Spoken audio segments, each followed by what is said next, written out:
Good afternoon. It's a lovely sunny day here again, and this week, today is election day in the United Kingdom, so people hopefully are out voting in droves and asserting their power to choose their own governments, and that is perhaps a good backdrop for what we're going to talk about today. Step 6 on the road to ethical power is the subject, and let me tell you what it is, and then we'll talk a bit about what's behind it. Step 6 is about undressing power, by letting other people know the impacts they have on you and bringing that into the open. So let's talk a bit about what's behind that. This is the step that you take when you need to assert your rights when it comes to power. So there are three things that need to happen for you to move to step 6. The first thing is you have someone somewhere has done something to you or done something that's had an impact on you. So they've said something or they've done something, or maybe they've not done something and it's had an impact on you. The second bit is that you notice your emotional reaction to whatever it is.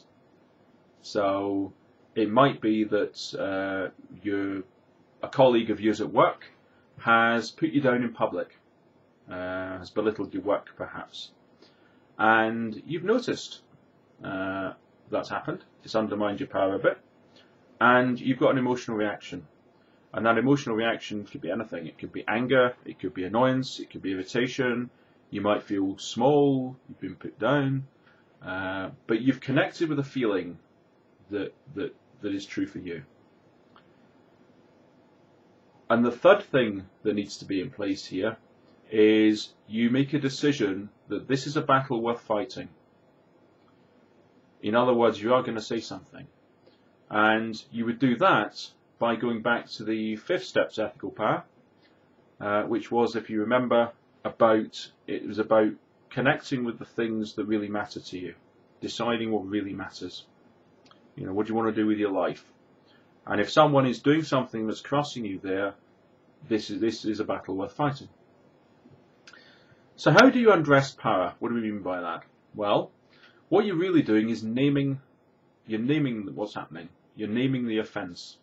So you're saying to the other person something like, I notice you've just put me down in public again and belittled my work.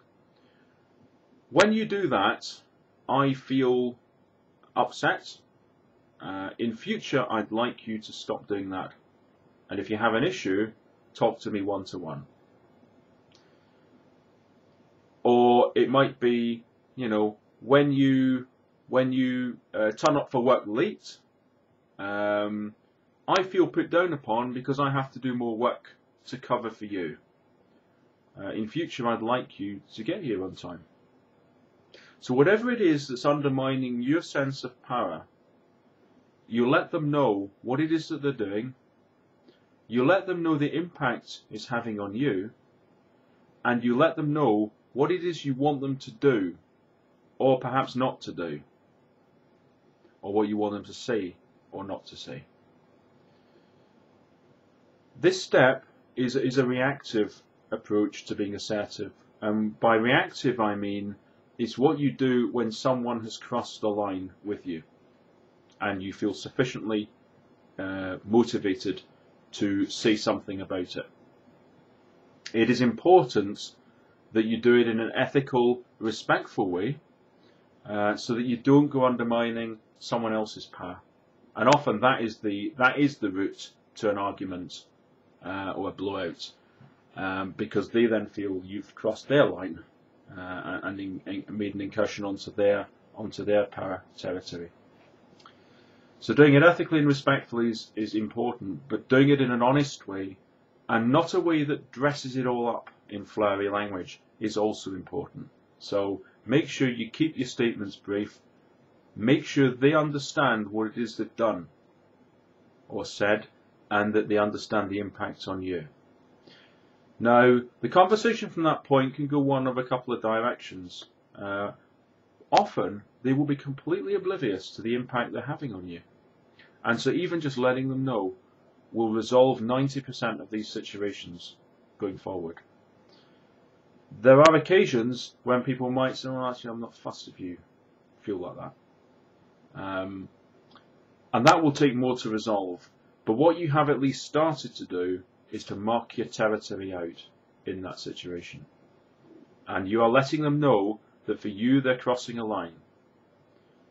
If they continue to cross it, step 7 on the road to ethical power, which is what we'll talk about next week, is a more proactive way to be assertive and to make clear what is okay and not okay for you.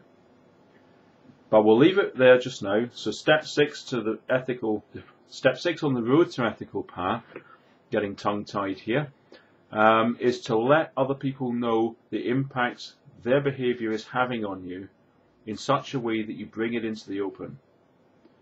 In other words, you are undressing power. You're decloaking it so that both parties are aware of what's going on. So with that, I will leave you for the rest of the day. I hope you have a good evening. Make sure you vote and assert your power where it matters in our society. And I will talk to you again next week when we will look at step 7 on the road to ethical power. So for me, Mark, have a really good afternoon, and I'll chat to you next week. Bye for now.